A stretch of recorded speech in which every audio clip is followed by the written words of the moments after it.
ইরানের সম্পদ ফেরতের খবর প্রত্যাখ্যান যুক্তরাষ্ট্রের। যুদ্ধবিরতি নিয়ে দুদেশের প্রতিনিধির সঙ্গে শেহবাজের বৈঠক, মূল আলোচনায় তেহরানের 4 শর্ত।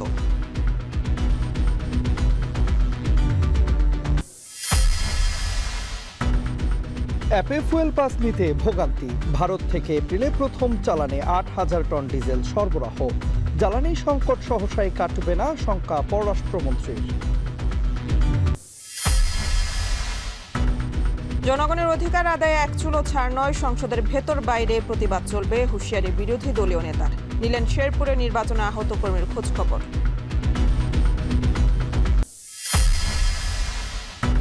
ফুটপাত দখল ও উন্নয়ন কাজে দলীয় প্রভাবের বিরুদ্ধে হুঁশিয়ারি ডিএনসিসি প্রশাসকের। একযোগে 2 সিটিতে মশক নিধন ও পরিচ্ছন্নতা কর্মসূচি উদ্বোধন। কাল শুরু ঢাকা সহ 4 সিটি কর্পোরেশনের হামের টিকা কর্মসূচি। একদিনে আক্রান্ত উপসর্গ নিয়ে আরও 3 শিশুর মৃত্যু, নতুন ভর্তি প্রায় 968 জন। এবং দলে ফেরার বিষয়ে সাকিবের সঙ্গে নিয়মিত কথা হচ্ছে জানালেন প্রধান নির্বাচক হাবিবুল বাশার। নিউজিল্যান্ডের বিপক্ষে ওয়ানডে সিরিজে নেই পরিবর্তন।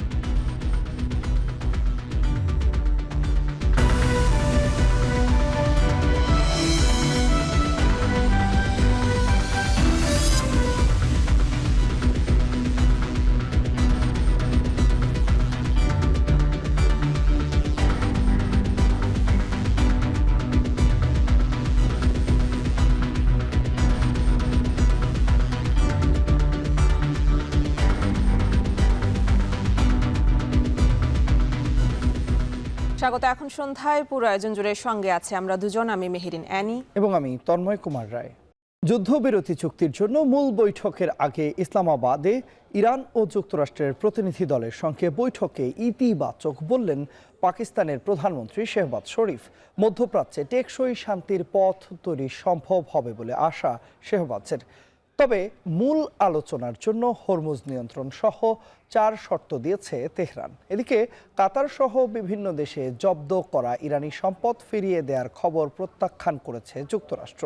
এদিকে আগামী মঙ্গলবার ওয়াশিংটনে লেবানন ইসরায়েল বৈঠক নিয়ে ধোঁয়াশা তৈরি হয়েছে। বিস্তারিত জানাবেন অর্ণব প্রসাদ। 2 সপ্তাহের যুদ্ধবিরতি ঘোষণার পর রণক্ষেত্র থেকে আলোচনার জন্য ইসলামাবাদে যুক্তরাষ্ট্র ইরানের প্রতিনিধি দল। এরই মধ্যে পাকিস্তানের প্রধানমন্ত্রী শেহবাজ শরীফের সঙ্গে পৃথক বৈঠক করেছেন ইরান ও মার্কিন প্রতিনিধি দল। ভাইস প্রেসিডেন্ট জেডি ভ্যান্সের নেতৃত্বে আলোচনায় অংশ নেন বিশেষ দূত স্টিভ উইটকফ ও ট্রাম্পের জামাতা জ্যারেড কুশনার। আর ইরানের স্পিকার বাঘের গালিবাফের নেতৃত্বে ছিলেন দেশটির পররাষ্ট্রমন্ত্রী আব্বাস আরাকচি এবং পররাষ্ট্র মন্ত্রণালয়ের মুখপাত্র ইসমাইল বাঘাই। এদিকে ইসলামাবাদে ওয়াশিংটনের সঙ্গে আলোচনায় বসার আগে 4টি শর্ত দিয়েছে তেহরান। শর্তগুলো হলো হরমুজ প্রণালীর ওপর সার্বভৌমত্ব বজায় রাখা, যুদ্ধকালীন ক্ষতিপূরণ, নিঃশর্তভাবে জব্দকৃত সম্পদ ফিরিয়ে দেয়া এবং মধ্যপ্রাচ্যে টেকসই ও বাস্তবসম্মত যুদ্ধবিরতি। মধ্যস্থতাকারী দেশ পাকিস্তানের কাছে ইরান এসব শর্ত তুলে ধরে বলে সংবাদ দিয়েছে বিভিন্ন আন্তর্জাতিক গণমাধ্যম। তবে পাকিস্তানের প্রধানমন্ত্রী জানান, আলোচনা এগিয়ে নিতে উভয় দেশই ইতিবাচক। এর মাধ্যমে মধ্যপ্রাচ্যে টেকসই শান্তির পথ তৈরি হবে বলেও আশাবাদ শেহবাজ শরীফের।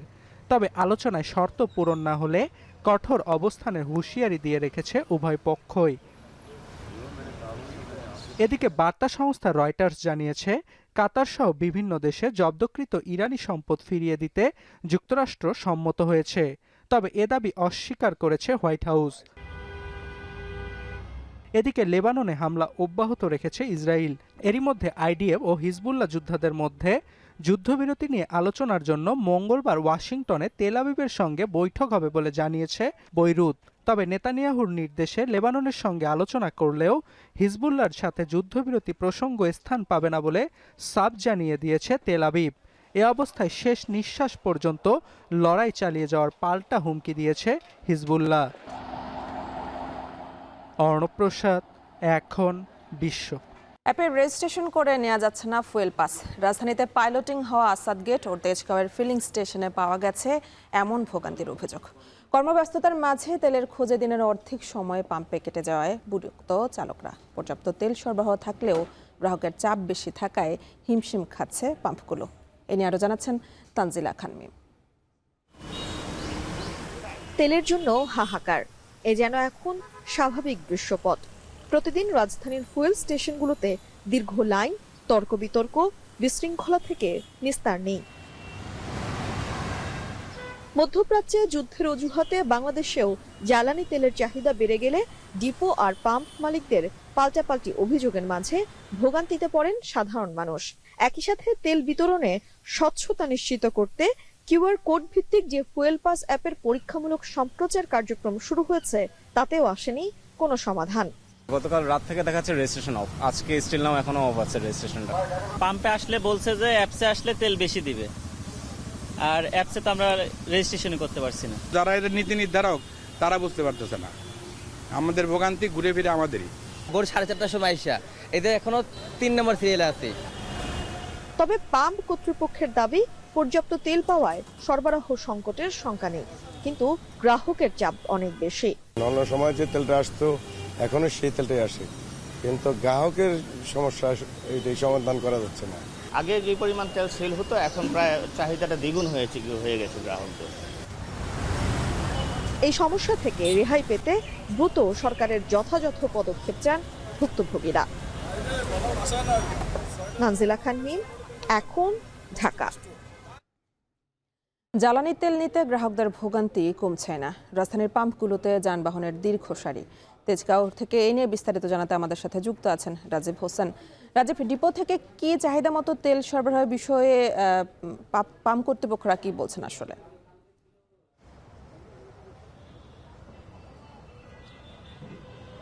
জ্বালানি তেল নিয়ে ভোগান্তি কিন্তু আসলে কমছেই না, এবং সেই চিত্রটা কিন্তু অপরিবর্তিত রয়েছে। আমরা দুপুর থেকেই রাজধানীর বিভিন্ন ফিলিং স্টেশনগুলো ঘুরে দেখেছি যে যানবাহনের অনেক সারি রয়েছে, এবং সেটি কিন্তু আসলে ফিলিং স্টেশন ছেড়ে অনেক দূর পর্যন্ত গিয়েছে। এবং আপনি যেটা বলছিলেন যে ডিপো থেকে আসলে চাহিদা মতো তেল সরবরাহ করা হচ্ছে কিনা, আমি যদি আপনাকে বলি যে আমি এর আগে যে ফিলিং স্টেশনটিতে ছিলাম সেখানে কিন্তু আমি প্রশ্ন জানতে চেয়েছিলাম এই বিষয়টি। তারা যেটা বলেছেন যে ডিপো থেকে প্রতিদিন চাহিদা মতো 9000 লিটার তেল তারা পাচ্ছেন, কিন্তু তারা যেটা বলছেন যে সেই তুলনায় আসলে চাহিদা অনেকটা বেশি। তো সেই কারণে আসলে যানবাহনের দীর্ঘ সারি তৈরি হচ্ছে। আমি এখন রয়েছে ট্রাস্ট পাম্পে, সেই ট্রাস্ট পাম্পেও কিন্তু আমি একই চিত্র দেখতে পাচ্ছি। যানবাহনের প্রচুর সারি রয়েছে এবং সেটি পাম্প ছেড়ে অনেকটা দূর পর্যন্ত গিয়ে ঠেকেছে। আমরা গ্রাহকদের সাথে কথা বলেছিলাম, তারা আমাদের যেমনটা জানিয়েছেন যে তারা এখান থেকে 1000 টাকা পর্যন্ত তেল নিতে পারছেন এক একটি মোটরসাইকেল, এবং গাড়িগুলোকে 3000 থেকে 3200 টাকা পর্যন্ত তেল সরবরাহ করা হচ্ছে। এবং এ নিয়ে আপনি আরেকটি বিষয় জানেন যে আজকে থেকে কিন্তু পরীক্ষামূলকভাবে ফুয়েল পাস কার্ড যেটি রয়েছে সেটি কিন্তু উদ্বোধন হয়েছে, এবং এর মধ্যে কিন্তু আসলে এই ট্রাস্ট পাম্পটি অন্তর্ভুক্ত রয়েছে। আরেকটি পাম্প হচ্ছে সোনার বাংলা পাম্প, যেটি আসাদ গেটে অবস্থিত। তো আমরা কথা বলেছিলাম গ্রাহকদের সাথে, তারা যেটা বলেছেন যে আজকে তারা রেজিস্ট্রেশন করতে গিয়ে ফুয়েল পাস কার্ডের জন্য তারা ভোগান্তির শিকার হয়েছেন, এবং তারা অনেকেই করতে পারেননি, এবং সেই কারণে তারা আসলে ফুয়েল পাস কার্ডটি সংগ্রহ করতে পারেনি বলে আমাদের জানিয়েছেন। তবে যেই সিরিয়ালটি রয়েছে সেই সিরিয়ালে কিন্তু পাস কার্ড সহ এবং পাস কার্ড ছাড়া সবাই কিন্তু অন্তর্ভুক্ত রয়েছেন, এবং তারা সবাই কিন্তু তেল নিতে পারছেন। এবং সেই হিসেবে বলা যায় যে এখন পর্যন্ত ফুয়েল পাস কার্ডের যে বিষয়টি সেটি আসলে পুরোপুরি কার্যকর হয়নি, এবং সেটি অনেকটা সার্ভার জটিলতার কারণে অনেকটা স্থবির হয়ে রয়েছে। এবং পাম্প কর্তৃপক্ষ যেটা বলছেন যে আসলে সার্ভারের বিষয়টি তাদের এখতিয়ারের মধ্যে নেই, এবং এই বিষয়টি তারা জানেন না, তবে সহসাই ঠিক হবে বলে তারা আশা করছেন। তো রাজধানীর যে যে পাম্পগুলোর যে চিত্র সেটি কিন্তু সার্বিকভাবে কিন্তু একই রয়েছে, এবং সেটি কিন্তু কোনো পরিবর্তন নেই, এবং গ্রাহকরা চাচ্ছেন যে তাদের ভোগান্তিটা নিরসন, কিন্তু সেটি আদৌ কখন হবে সেই বিষয়টি কিন্তু এখনো নিশ্চিত নয়। তো রাজধানীর Asad gate Uttara trust pump থেকে এই ছিল আমার কাছে সবশেষ।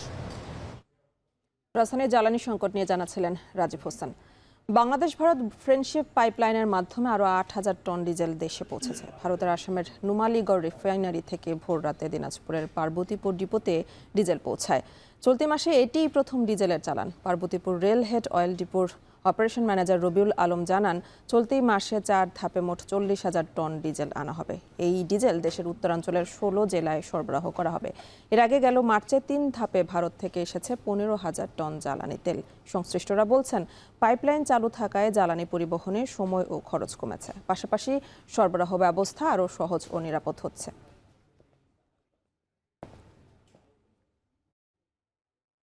মধ্যপ্রাচ্যের যুদ্ধবিরতি হলেও সহসায় বৈশ্বিক জ্বালানি পরিস্থিতি স্বাভাবিক হবে না বলে সতর্ক করেছেন পররাষ্ট্রমন্ত্রী ডক্টর খলিলুর রহমান। মরিশাসে ৯ম ভারত মহাসাগরীয় সম্মেলনের উদ্বোধনী বক্তব্যে তিনি এ মন্তব্য করেন। এ সময় এই সংকট মোকাবেলায় এই অঞ্চলের দেশগুলোকে ঐক্যবদ্ধভাবে কাজ করার আহ্বান জানান তিনি। বৈশ্বিক অর্থনৈতিক নিরাপত্তার কাঠামো পুনর্বিবেচনার প্রয়োজনীয়তার উপর গুরুত্ব দেন পররাষ্ট্রমন্ত্রী। Larger problem is the context in which it is happening. The kind of orderly world, which was not that orderly, but orderly enough for us to comfortably believe that the global system will take care of our problems, is unfortunately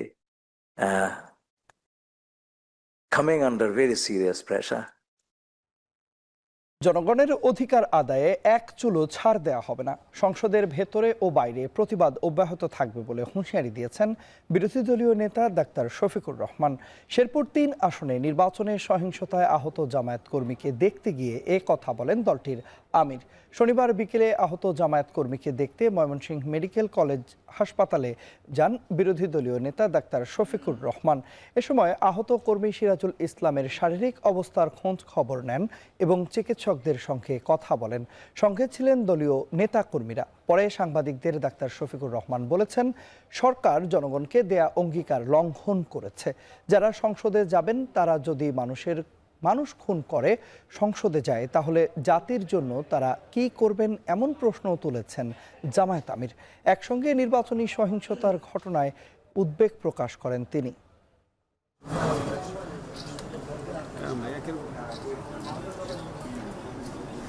বাংলাদেশের রাজনীতিতে অতীতে ওই সন্ত্রাস ছিল, হানাহানি ছিল, বিশৃঙ্খলা ছিল, কিন্তু জুলাইয়ে এত রক্ত আমরা দিলাম, তারপরে আর রক্ত কেন দিতে হবে রাজনীতির জন্য? আমরা তো আশা করেছিলাম যে রক্ত দেওয়াটা ওখানেই শেষ হবে, রাজনীতির ময়দানে সুস্থতা ফিরে আসবে, রাজনীতি হবে ভালোবাসা এবং পারস্পরিক শ্রদ্ধার উপর ভিত্তি করে। আমার আদর্শ আমার কাছে, আরেকজনের আদর্শ তার কাছে।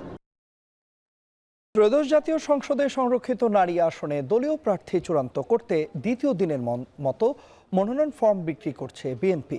বেলা 11টায় নয়াপল্টনে দলের কেন্দ্রীয় কার্যালয়ে ফর্ম বিতরণ শুরু হয়। এ সময় বিএনপির সিনিয়র যুগ্ম মহাসচিব রুহুল কবির রিজভী বলেছেন, গণতান্ত্রিক প্রক্রিয়ায় প্রার্থী যাচাই বাছাই করা হবে। দীর্ঘ 16 বছরের আন্দোলন সংগ্রামে ভূমিকা বিবেচনা করে প্রার্থী চূড়ান্ত করবে দল। শুক্রবার ফর্ম বিতরণের শুরুর দিন 544 জন মনোনয়ন প্রত্যাশী ফর্ম সংগ্রহ করেছেন। শনিবার দুপুর 12টা পর্যন্ত ফর্ম সংগ্রহ করেছে 1.5 শতাধিক। সংরক্ষিত 50টি আসনের মধ্যে 36টি আসন পাবে বিএনপি। স্বরাষ্ট্রমন্ত্রীর নির্দেশে চাঁদাবাজদের পক্ষপাতমুক্ত তালিকা তৈরির প্রক্রিয়া চলছে বলে জানিয়েছে র্যাব। দুপুরে কারওয়ানবাজার কার্যালয়ে সংবাদ সম্মেলনে কথা বলেন র্যাবের লিগ্যাল অ্যান্ড মিডিয়া উইংয়ের পরিচালক MZM ইন্তেখাব চৌধুরী। লিস্ট তৈরি হবে এবং এই লিস্ট তৈরি করার পরে এই লিস্টের আওতাধীন প্রত্যেক অপরাধীর বিরুদ্ধে আইনানুগ ব্যবস্থা গ্রহণ করা হবে এবং বিন্দুমাত্র ছাড় দেওয়া হবে না। সে লক্ষ্যে কিন্তু র্যাপিড অ্যাকশন ব্যাটালিয়ন আমরা আমাদের কার্যক্রম পরিচালনা করছি। আমাদের গোয়েন্দা নজরদারি চালু রয়েছে এবং আমরা এই তালিকা তৈরি করছি যেটা একেবারেই আনবায়াসড হবে এবং যারা এই তালিকাতে থাকবে আমরা চেষ্টা করব অতি দ্রুত তাদেরকে আইনের আওতায় নিয়ে আসার জন্য এবং এই জঘন্য অপরাধকে দমন করার জন্য। উচ্ছেদের পর ফুটপাত দখল আর উন্নয়ন কাজে দলীয় কোনো প্রভাবের বিরুদ্ধে হুঁশিয়ারি দিয়েছেন ঢাকা দক্ষিণের প্রশাসক আব্দুস সালাম। বলেন, বিএনপির কেউ যেন ফুটপাত দখলে জড়িত না হয় সে বিষয়েও সতর্ক রয়েছেন তারা। ঢাকার 2 সিটিতে একযোগে মশক নিধন ও পরিচ্ছন্নতা কর্মসূচির উদ্বোধন করা হয়েছে। মশক নিধন যন্ত্রের জ্বালানির ঘাটতি নেই বলেও জানান প্রশাসক। বিস্তারিত দেখুন আতিক মেজবা লগ্নর প্রতিবেদনে। রাজধানীর ব্যস্ততম এলাকা মহাখালী। দুদিন আগে এখানে ফুটপাত দখলমুক্ত করতে সিটি কর্পোরেশন অভিযান চালালেও আবারও পসরা সাজিয়ে বসেছেন হকাররা। পথচারীদের অভিযোগ, সিটি কর্পোরেশন আসে আর যায়, কিন্তু দখলমুক্ত হয় না ফুটপাত। এমন বাস্তবতার মধ্যেই শনিবার সকালে রাজধানীর মানিকদিতে মশক নিধন, পরিচ্ছন্নতা ও উচ্ছেদ অভিযানের উদ্বোধন করেন ডিএনসিসি প্রশাসক। স্পষ্ট বার্তা দেন, ফুটপাত দখল আর নগর উন্নয়নে দলীয় প্রভাব বিস্তারকারীদের বিরুদ্ধে। একদিকে উচ্ছেদ করছে, আর একদিকে আবার মোটামুটি তারা প্রিপারেশন নিয়ে 72 ঘন্টা হোক 48 ঘন্টা আবার চেষ্টা করছে। তাহলে এটা আমাদের দায়িত্বটা কি? আমাদের কি দায়িত্ব? এই ওয়ার্ডে যারা আছেন তাদের দায়িত্ব উচ্ছেদ অভিযানের পরে ওই জায়গায় গিয়ে অন্ততপক্ষে তাদের মনিটরিং করা। আন্ডারগ্রাউন্ডে থেকে ওই যে অন্য খারাপ কাজের সাথে যারা জড়িত থাকবে তারা এখানে সম্পৃক্ত থাকতে পারবেন, নয় এখানে না। প্রশাসক জানান, উচ্ছেদ অভিযানের পর ফুটপাত যাতে পুনরায় দখল না হয় সে বিষয়ে তদারকি জোরদার করা হয়েছে। কিউলেক্স মশা নিধনে, ড্রেন পরিষ্কার ও লার্ভিসাইডিং কার্যক্রমকেও প্রাধান্য দিচ্ছে ঢাকা উত্তর সিটি। আগামীতে ডেঙ্গু থেকে মুক্তি হওয়ার জন্য, চিকুনগুনিয়া থেকে আমাদেরকে নিরাপদ রাখার জন্য ইতিমধ্যে আমাদের ঢাকা উত্তর সিটি কর্পোরেশন কর্মসূচি ঘোষণা হয়েছে। শনিবারের বাইরেও অব্যাহত আছে। আমরা সেটা উদ্বোধন ঘোষণা করেছি আরও 10 দিন, শনিবার দিন করেছিলাম, এবং প্রতিদিন সেই স্কুলগুলোতে আমরা এই কাজগুলো করি। এদিকে সকালে ইস্কাটনে একই কার্যক্রমে অংশ নেন ঢাকা দক্ষিণ প্রশাসক। এ সময় মশক নিধন যন্ত্রে ব্যবহৃত ডিজেলের ঘাটতি নেই বলে জানান তিনি। ডিজেল যেটা দরকার, এটা মাঝখানে একটু সংকট হয়েছিল, যেটা মাননীয় মন্ত্রীর সহযোগিতায় আমাদের সেই সংকট নাই, আমাদের পর্যাপ্ত ডিজেল আছে, কাজে আমাদের এই অভিযান চালাতে কোনো অসুবিধা নেই। প্রধানমন্ত্রীর নির্দেশে প্রতি শনিবার বিশেষ মশক নিধন অভিযান চালাবে 2 সিটি কর্পোরেশন। পাশাপাশি নগরবাসীকে সচেতন করতে চালানো হবে প্রচার। 8 এপ্রিল শুরু হওয়া অভিযান চলবে আগামী 21 এপ্রিল পর্যন্ত। আতিক মেজবা লগ্ন, এখন ঢাকা। কাল থেকে ঢাকার 2 সিটি সহ চট্টগ্রাম, ময়মনসিংহ ও বরিশাল সিটি কর্পোরেশনে হামের টিকাদান কার্যক্রম শুরু হচ্ছে। স্বাস্থ্য অধিদপ্তরের তথ্য মতে শনিবার সকাল 8টা পর্যন্ত গত 24 ঘন্টায় সারা দেশে হাম ও হামের উপসর্গ নিয়ে 2 জনের মৃত্যু হয়েছে। এছাড়া আজ সিলেটে হামের উপসর্গ নিয়ে আরও 1 শিশুর মৃত্যু হয়েছে। আর একদিনে নতুন করে হাসপাতালে ভর্তি হয়েছে 968 জন, যার মধ্যে 268 জনই রাজধানীর পর সবচেয়ে বেশি 99 জন রোগী ভর্তি হয়েছে চট্টগ্রামে। আর হামের হটস্পট রাজশাহীতে একদিনে নতুন মৃত্যু না থাকলেও ভর্তি হয়েছে 89 জন রোগী। শ্বাসকষ্ট, হাম বেরোইছিল, হামটা একটু ভালো হয়েছে, কিন্তু শ্বাসকষ্ট কমতেছে না। আগে হাম বেরোইছিল, এখন ডাক্তার রিপোর্ট দেখে বলছে এখন একটু সুস্থ আছে, চিকিৎসা করে একটু সুস্থ হয়েছে, এখন ছুটি দিয়ে দিচ্ছে। একটু সমস্যা আছে, রক্তের ইনফেকশন আছে, ওই যে কাশে যে অনেক কাশ, ওর আবার শ্বাসকষ্ট নেই। 1.5 বছরের কূটনৈতিক শিথিলতা পেরিয়ে নতুন অধ্যায়ে বাংলাদেশ ভারত সম্পর্ক। দিল্লিতে 2 পররাষ্ট্রমন্ত্রীর বৈঠকে পারস্পরিক আস্থা পুনর্স্থাপনের সূচনা হিসেবে দেখছেন আন্তর্জাতিক বিশ্লেষকেরা। বলছেন এখনই সময় বহুমাত্রিক কূটনৈতিক তৎপরতা চালানোর। বিস্তারিত জানাবেন সুলতানা স্বর্ণা। অনুরাগ বা বিরাগের বশবর্তী না হইয়া প্রধানমন্ত্রী তারেক রহমানের নেতৃত্বে বাংলাদেশের নতুন সরকার গঠনের পর প্রথমবারের মতো ভারত সফর করেন পররাষ্ট্রমন্ত্রী ও প্রধানমন্ত্রীর পররাষ্ট্র বিষয়ক উপদেষ্টা। শুভেচ্ছা সফরে দেশটির একাধিক উচ্চ পর্যায়ের বৈঠকে অংশ নেন তারা। দ্বিপাক্ষিক সম্পর্ক, বাণিজ্য, ভিসা, জ্বালানি ও প্রত্যর্পণ চুক্তি সহ বিভিন্ন আলোচনা হয় এসব বৈঠকে। এছাড়াও ভারতীয় গণমাধ্যম এনডিটিভিকে দেয়া বিশেষ সাক্ষাৎকারে পররাষ্ট্রমন্ত্রী খলিলুর রহমান বলেন, একটি দীর্ঘমেয়াদী প্রক্রিয়া হিসেবে ধীর গতিতে দ্বিপাক্ষিক সম্পর্কের উন্নতি করতে কাজ করছে 2 দেশ। বিএনপি ভারতের সব রাজনৈতিক দলের সঙ্গে সম্পর্ক গড়ে তুলতে আগ্রহী বলে মন্তব্য করেছেন প্রধানমন্ত্রী তারেক রহমানের পররাষ্ট্র বিষয়ক উপদেষ্টা হুমায়ুন কবির। ভারতীয় গণমাধ্যম দ্য ওয়ালকে দেয়া একটি বিশেষ সাক্ষাৎকারে এমন মন্তব্য করেন তিনি। সফরে ঢাকা দিল্লির মধ্যে আস্থা, সহযোগিতা ও সংলাপের যে বার্তা উঠে এসেছে তা ভবিষ্যতে 2 দেশের সম্পর্ককে আরও সুদৃঢ় করতে গুরুত্বপূর্ণ ভূমিকা নেবে বলে মনে করেন এই বিশেষজ্ঞ। উভয় দেশের মধ্যে যে একটা সুসম্পর্কের আবার আবহ ফিরে এসেছে, সেইটা আমার মনে হয় উভয় দেশের জন্যই লাভজনক, উভয় দেশের জনগণের জন্য লাভজনক। এবং ভারতে যে বাংলাদেশ বিরোধী প্রচারণা ছিল সেগুলো অনেকটা কমে গেছে ইতিমধ্যে।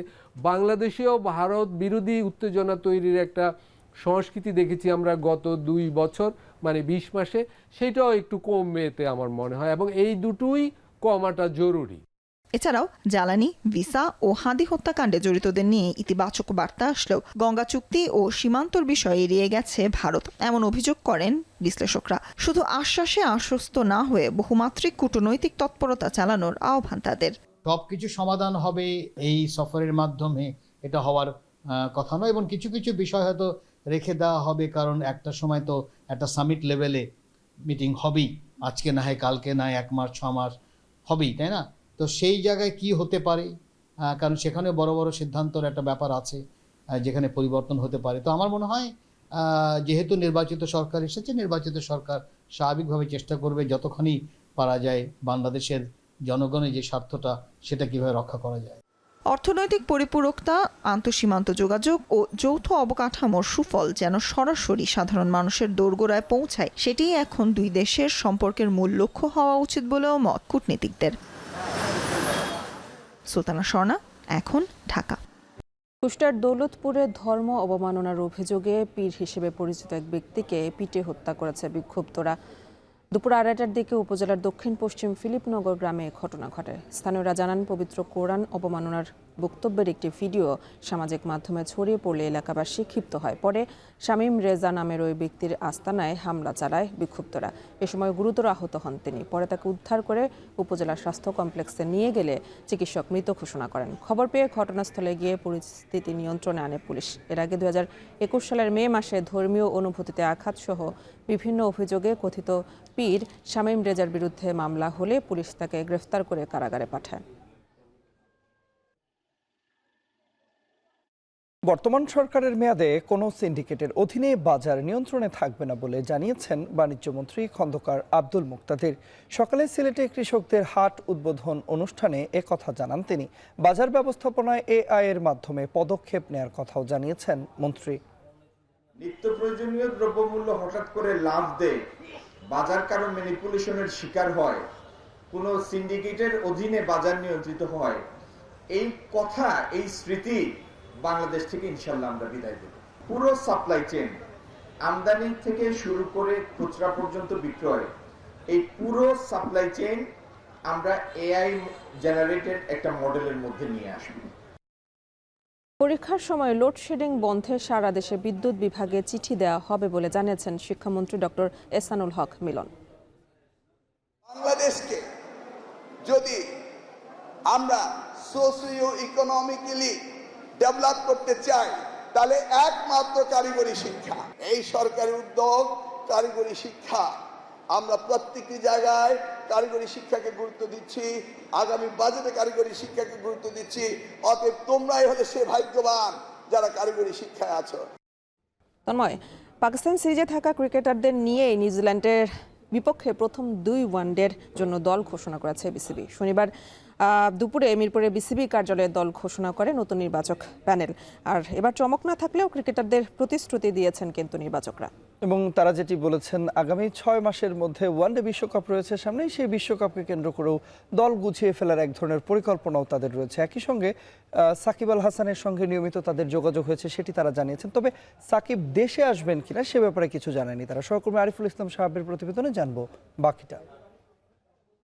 স্কোয়াডটা ছিল পাকিস্তানের সাথে সিরিজটায়, আমরা সেম স্কোয়াড রেখে দিয়েছি। নিউজিল্যান্ড সিরিজের দলে চমক নেই, তবে প্রতিশ্রুতি আছে। এখন থেকে দল থেকে বাদ পড়লে সুনির্দিষ্ট ব্যাখ্যা পাবেন ক্রিকেটাররা। হাবিবুল বাশারের নেতৃত্বে সেই অঙ্গীকারই ব্যক্ত করেছেন নির্বাচকরা। ওয়ানডে বিশ্বকাপের আগে বড় কোনো পরীক্ষা নিরীক্ষায় যেতে চান না তারা, তাই পাকিস্তান সিরিজের অপরিবর্তিত স্কোয়াডই ঘোষণা করেছেন নতুন নির্বাচক প্যানেল। প্রস্তুতির ঘাটতি হবে বলে আমার মনে হয় না, কারণ আমার মনে হয় বিশ্বকাপের আগে আমাদের বেশ কিছু সিরিজ আছে, আমরা অনেকগুলি সিরিজ খেলবো, তো সেখানে প্রস্তুতি যথেষ্ট সুযোগ পাবো। আমরা হয়তো বিশ্বকাপের 4-5 মাসে 6 মাস আগে বলছি, ম্যাক্সিমাম তার একটা ম্যাচ বেশি সময় নিতে পারি, বাট আমি চাইবো 6 মাসের মধ্যে আমাদের ওয়ার্ল্ড কাপ টিমটা সেটেল করে ফেলতে।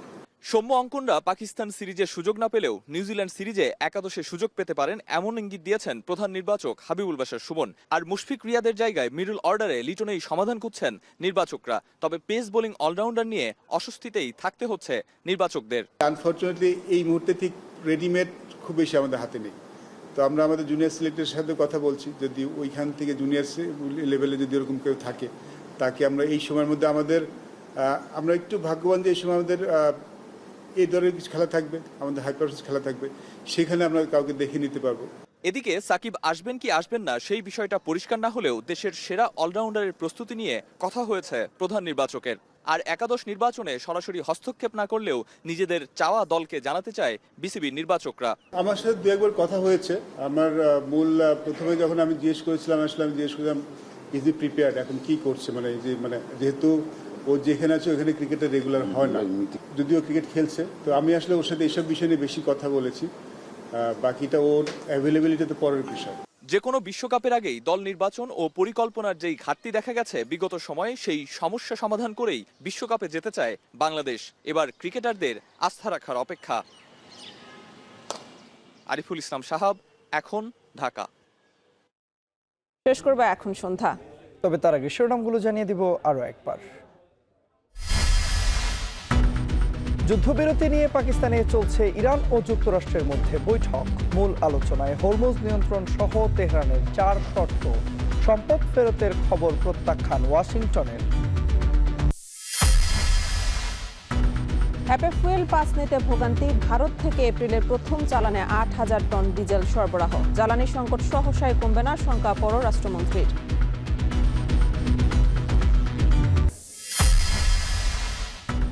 জনগণের অধিকার আদায়ে এক চুলো ছাড় নয়, সংসদের ভেতরে বাইরে প্রতিবাদ চলবে, হুঁশিয়ারি বিরোধী দলীয় নেতার।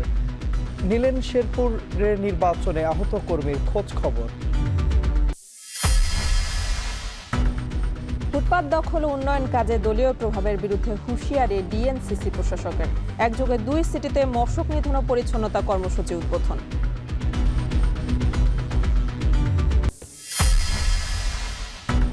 কাল শুরু ঢাকা শহর 4 সিটি কর্পোরেশনে হামের টিকা কর্মসূচি। একদিনে আক্রান্ত ও উপসর্গ নিয়ে আরও 3 শিশুর মৃত্যু, নতুন ভর্তি প্রায় 968 জন।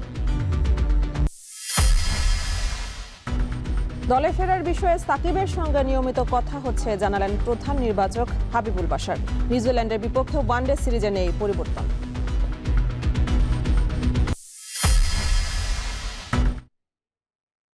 এই ছিল এখন সন্ধ্যায়। এখন টেলিভিশন ওয়েবসাইটে দেখতে ভিজিট করুন www.ekon.tv।